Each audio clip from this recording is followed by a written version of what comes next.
First Monday in Lent, Esteeming God More Than Man, Saint John Chrysostom.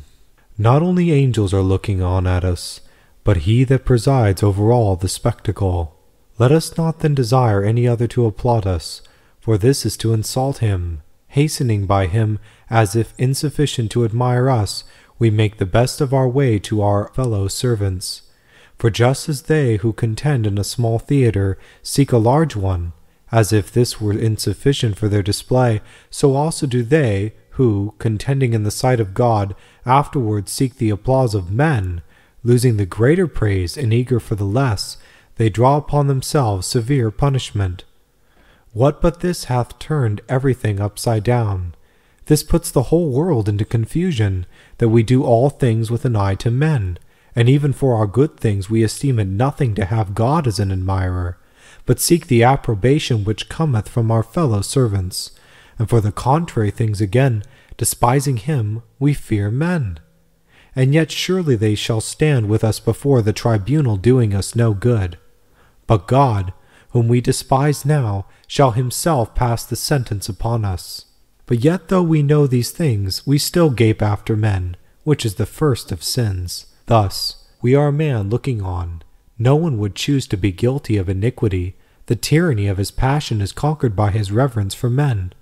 But in God's sight, men have dared and still dare to do very many dreadful things. In the sight of men we fear, but in God's sight we fear no longer. From hence, in fact, all the world's evil have originated, but because in things so bad we reverence not God, but men. On this account, you see, both things which are truly good, not accounted such by the generality, because objects of our aversion, men not investigating the nature of the things, but having respect unto the opinion of the many, and again, in the case of evil things, acting on this same principle. Certain things therefore are not really good, but seeming fair unto the many, we pursue as good, though through the same habit, so that on either side we go to destruction.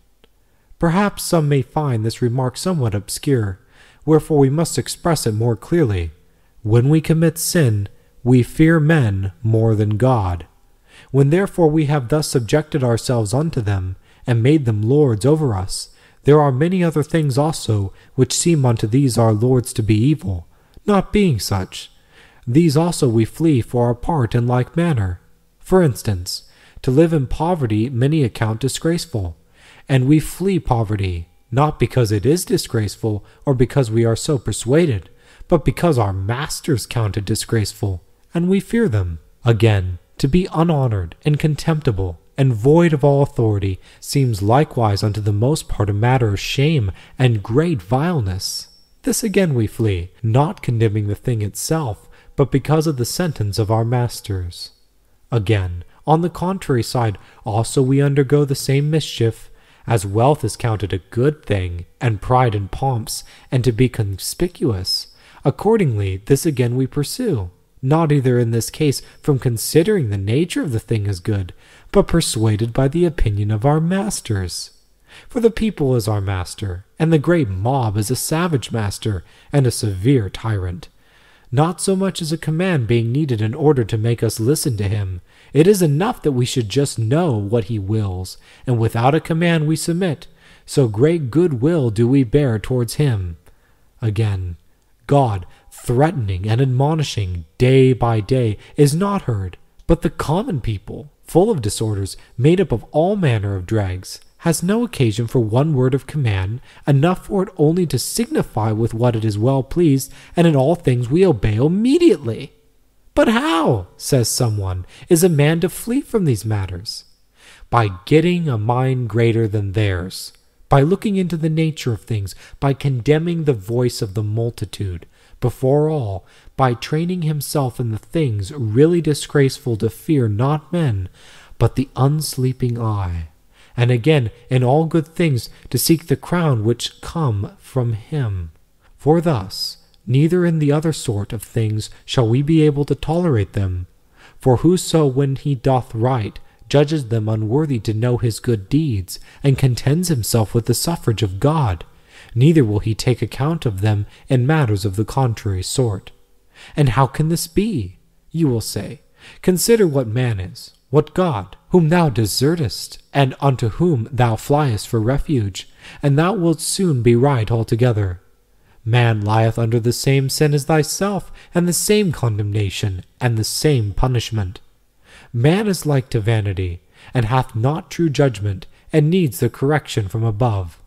Man is dust and ashes, and if he bestow praise, he will often bestow it at random, or out of favor or ill will. And if he calumniate and accuse, this again will he do out of the same kind of purpose. But God doth not so.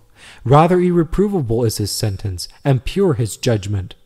Wherefore we must always flee to him for refuge, and not for these reasons alone, but because he both made, and more than all spares thee, and loves thee better than thou dost thyself. Why then, neglecting to have so awful an approver, betake with ourselves unto man, who is nothing, all rashness, all at random? Doth he call thee wicked and polluted when thou art not so? So much the more do thou pity him, and weep because he is corrupt, and despise his opinion, because the eyes of his understanding are darkened. For even the apostles were thus evil reported of, and they laughed to scorn their calumniators. But doth he call thee good or kind?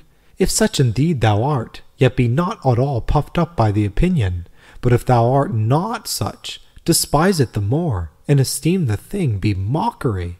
What can it be but the extreme of folly to seek earnestly the praise of men, so corrupt in their ideas?